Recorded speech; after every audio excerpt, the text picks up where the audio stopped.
કર્મનું ફળ મેળવતા વાર લાગતી હોવાના કારણે સત્કર્મ કરવાના ઉત્સાહમાં ઘટાડો થઈ રહ્યો છે અને દુષ્કર્મો તરફ લોકો વળે છે. જો તાત્કાલિક કર્મનું ફળ મળતું હોત તો ક્યારેય કોઈ આસ્થા ખોવાત નહીં.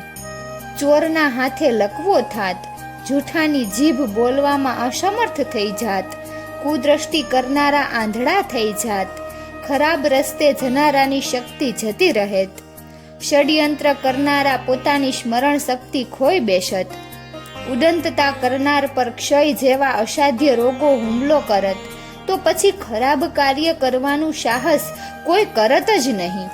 તે જ પ્રમાણે સજ્જનોએ અપનાવેલ સત્ય પ્રવૃત્તિના ફળ સ્વરૂપે તેમને સારી તંદુરસ્તી, વિદ્વતા, સંપત્તિ, સફળતા જેવા લાભ તાત્કાલિક મળેત તો પછી કોઈને પણ ધર્મ શિક્ષણ સાંભળવાની કે સંભળાવવાની જરૂર ન રહત.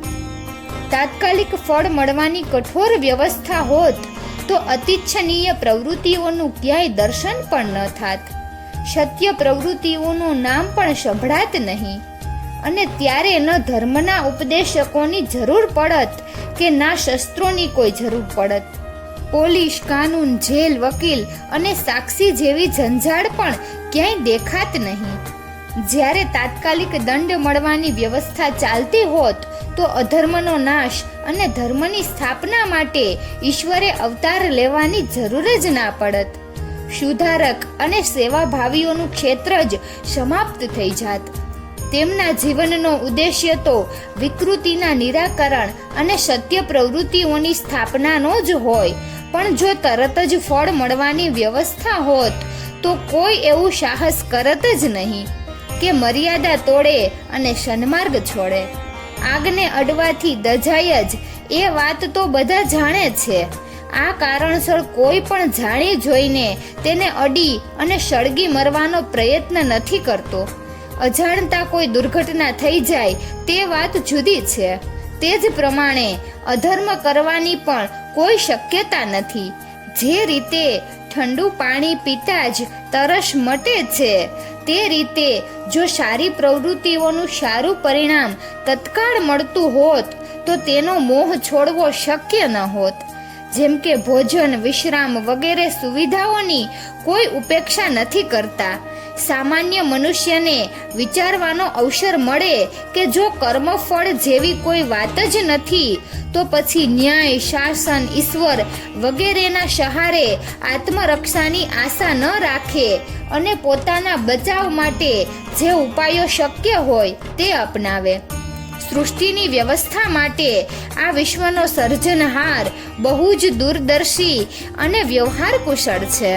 નિર્માણ, વ્યવસ્થા અને પરિવર્તન માટે એણે રીતિનીતિનું નિર્માણ કર્યું છે. જેની દુનિયામાં રાત અને દિવસમાં, ગ્રહ અને નક્ષત્રમાં, ઉદય અસ્તમાં, પદાર્થની પ્રવૃત્તિ અને પ્રાણી પરંપરાની વ્યવસ્થામાં ક્યાંય રાય કે રતિ જેવડી પણ ભૂલ થતી નથી, તો પછી કર્મફળ મોડું શા માટે મળે છે? આ પ્રશ્નના ઘણા બધા ઉત્તર છે. સામાન્ય સૃષ્ટિ વ્યવસ્થામાં અને લોક વ્યવહારમાં ખાસ કરીને કર્મનું ફળ યોગ્ય સમય થતાં જ મળે છે. જો ન મળતું હોત તો કૃષિ, પશુપાલન, વ્યવસાય, શિક્ષણ અને ચિકિત્સા જેવી ઘણી બધી ઉપયોગી પ્રવૃત્તિઓમાં અનિશ્ચિતતા આવી શકે. પ્રાણીઓની ઈચ્છા, વિચારણા તેમજ ક્રિયા પાછળ પ્રકૃતિની કોઈક પ્રેરણા જ કામ કરે છે. એટલે કર્મનું ફળ ન મળે તેવું બને જ નહીં. પુણ્યનું ફળ સુખ અને પાપનું ફળ દુઃખ મળે એ વાત પણ બહુ જ સ્પષ્ટ છે. આજનું દૂધ કાલે દહીં બને છે. અત્યારે વાવેલ બીજ ઘણા મહિના પછી પાકે છે. રોપેલા છોડ વૃક્ષ બનવામાં અને ફલિત થવામાં ઘણા વર્ષનો સમય લેતા હોય છે. વ્યાયામ શાળામાં પ્રવેશ કરવા અને પહેલવાન બનવા દરમિયાન લાંબો ગાળો હોય છે. વિદ્યાર્થીઓએ શાળામાં પ્રવેશ પામ્યા પછી સ્નાતક બનવાની સફળતા પામવા વર્ષો સુધી અધ્યયન કરવું પડે છે. કારખાનું ઊભું કરવાથી માંડીને લાભ મળવાની પ્રક્રિયા વચ્ચે સમયનો ગાળો ઘણો મોટો હોય છે. જો દરેક મોટું કામ સમય માંગતું હોય તો કર્મફળ મળવામાં થોડો વિલંબ થતો જોઈને ધીરજ ખોઈ બેસવી અને એમ માની લેવું કે તાત્કાલિક પરિણામ ન મળ્યું તેથી ક્યારેય મળશે જ નહીં, તે બાળક બુદ્ધિનું પ્રતીક છે.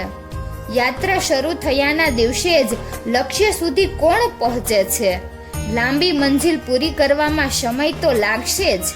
કોર્ટમાં કેસ દાખલ થયા પછી ફેસલો આવવા સુધીના કોર્ટનો ઘણો જ સમય લેતી હોય છે.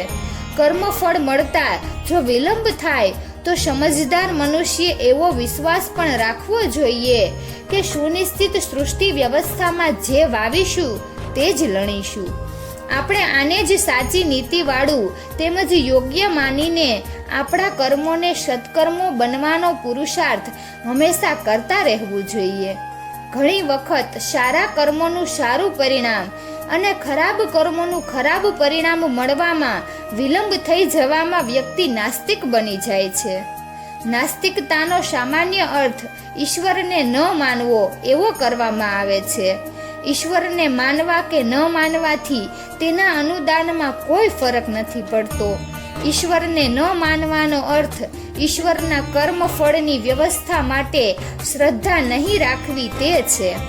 પૂજાપાઠ કરવા અને ઈશ્વરના ગુણગાન ગાવા છતાં પણ જો કોઈ કર્મફળના કર્મને જૂઠું માને તો ભજન પૂજન કરતા રહેવા છતાં પણ તેને નાસ્તિક જ કહેવો જોઈએ. તેનાથી વિરુદ્ધ જો કોઈ વ્યક્તિ ઈશ્વરની ચર્ચા નથી કરતો પરંતુ કર્મફળના અનુશાસનને સુનિશ્ચિત માનીને પોતાના પ્રવૃત્તિઓ સજ્જન વ્યક્તિ જેવી યોગ્ય રાખે તો તેને આસ્તિક કહેવો જોઈએ. અસ્તિ અને નાસ્તિ નો સામાન્ય અર્થ ઈશ્વર છે અને નથી તેવો સમજવામાં આવે છે, પરંતુ ખરો અર્થ તો એ છે કે કર્મ વ્યવસ્થા સુનિશ્ચિત છે કે નહીં. આસ્તિક તે છે જે કર્મફળની ચોક્કસ ઈશ્વરીય વ્યવસ્થા પર વિશ્વાસ કરી પોતાનું હિત કે અહિત નક્કી કરે છે. તો મિત્રો, તમને આ વિડીયો કેવો લાગ્યો જરૂરથી કમેન્ટ કરજો. જો સારો લાગ્યો હોય તો વિડીયોને લાઈક અને શેર કરજો અને અમારી ચેનલને સબસ્ક્રાઈબ કરજો. વિડીયો અંત સુધી જોવા બદલ ખૂબ ખૂબ આભાર. જય શ્રી કૃષ્ણ, જય દ્વારકાધીશ.